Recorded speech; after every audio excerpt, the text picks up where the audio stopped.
sur un soldat qui a passé donc 5 ans, un soldat américain qui a passé 5 ans capturé par les talibans. C'est le soldat américain qui a passé le plus de temps en captivité chez les talibans apparemment.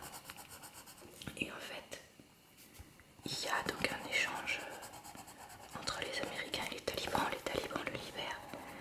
Et en échange, donc les Américains libèrent des prisonniers, quelques prisonniers qui sont à Guantanamo. Et en fait, à sa libération, donc tout le monde dit oui, super, il est libéré, tout ça. Mais en fait, assez rapidement, il y a des soldats de son ancienne unité, etc., qui l'accusent en fait d'être un déserteur et disent qu'on n'aurait pas dû le libérer et tout ça. Et du coup, donc il y a une enquête qui est faite, etc. Et donc en fait, ce soldat n'a pas parlé à la presse, mais il parlait avec un réalisateur de film qui voulait faire un film sur lui. Et c'est comme ça que donc, les scénaristes du podcast Serial ont été en contact avec lui. Alors vous excuserez mon accent. Serial, c'est pas céréal, c'est céréal comme serial killer. Désolée. On dirait que c'est la mode dans mes vidéos en ce moment. Donc, oui, parce qu'en fait j'ai mon téléphone à côté de moi parce que je fais des résumés dessus de ce que je veux dire, parce que sinon je m'en rappelle pas. Je parle dans tous les sens et on comprend rien. Donc, lui, en fait, il dit donc, pour sa défense, qu'il n'a jamais voulu déserter. En fait, il a voulu lancer un appel au secours, car il y avait une mauvaise gestion de son unité, notamment par les dirigeants de cette unité, et que du coup, il avait très très peur que cette mauvaise gestion mène à la mort de ses camarades, voire à sa propre mort. Puisque si les commandes ne sont pas bien prises, ça met en danger tout le monde. Parce qu'il ne faut pas oublier qu'ils sont quand même en Afghanistan. Donc, à cause de ça, à cause du mauvais commandement de son unité, il savait pas quoi faire pour alerter en fait les hauts commanditaires dans l'armée, dans le sens où il dit si j'allais juste les voir en disant enfin il pouvait pas forcément rentrer en contact avec eux, et puis surtout il pouvait pas aller les voir en disant oui enfin il y a mon unité elle est mal gérée, etc. Enfin on n'allait pas croire un pauvre soldat de base comme lui. Du coup il s'est dit qu'il allait faire fabriquer ce qu'on appelle un appel de détresse.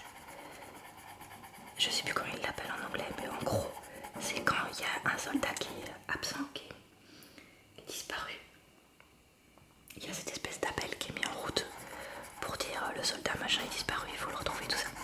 Donc il s'est dit que si on lançait l'alerte comme quoi il avait disparu de façon un peu bizarre, ben forcément ça allait mettre la lumière sur ce qui se passait dans son commandement, parce que c'est pas normal que les soldats disparaissent. Donc il s'est dit je vais sortir de la base pour créer donc cet appel de détresse dans l'armée, et il veut partir en fait une journée seulement, juste le temps que l'appel soit créé, et pas plus, parce qu'il veut pas non plus risquer trop de danger, hein, parce qu'on n'oublie pas qu'on est dans un territoire où les talibans peuvent être n'importe où. Donc il se dit je vais aller à tel endroit, enfin il décrit les endroits dans le podcast, donc voilà, si vous voulez une description topographique des lieux, je vous laisse écouter. Mais bref, il veut partir la nuit, il a récupéré des vêtements civils afghans pour pas se faire repérer, il veut pas aller dans le désert et tout ça. Donc il part, et en fait dans la nuit, il se dit mais jamais ils vont quand je rentrerai à la base, ils vont m'écouter en fait. Ils vont vraiment direct me prendre pour un déserteur et puis ils vont me mettre en prison. Et je vais rester très très longtemps en prison en fait. Il se rend compte que c'est quand même grave. Quand même très grave ce qu'il vient de faire, et qu'il ne va pas se faire pardonner aussi facilement qu'il l'espérait de l'armée.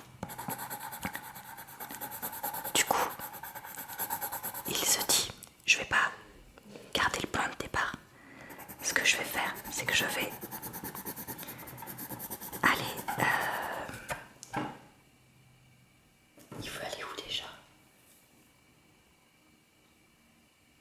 Je sais plus. Enfin, si, oui, il veut aller voir dans une espèce de désert s'il voit des Afghans en train de poser des mines antipersonnelles. Et après, il veut les suivre pour chercher la cellule qui pose, en gros, des mines antipersonnelles, la cellule de personnes qui pose ça. Donc, il commence à marcher à la lueur du jour pour aller vers cette zone-là. Sauf qu'en fait, au lieu, il oublie de regarder sa boussole. Et on est dans le désert, les distances paraissent énormes, il y a des collines, etc. Et en fait, il va se faire un énorme détour, sans le vouloir, se retrouver au moment où il fait vraiment jour, en plein désert. Pas du tout là où il voulait être, parce que c'est trop dangereux. Et au niveau d'une route qui est un peu plus loin, il va voir donc des personnes à moto arriver. Et ces personnes à moto en fait vont forcément s'approcher de lui pour voir qui il est et vont découvrir. Et elles ont des AK-47 et en fait elles vont voir que c'est un Américain. Et c'est comme ça qu'il va être capturé.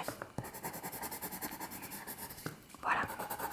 Donc ça c'est le premier épisode de la série. Elle raconte aussi un peu d'autres choses sur la personnalité, l'affaire et tout ça. Mais c'est le sujet principal de l'épisode. Si jamais vous comprenez bien l'anglais,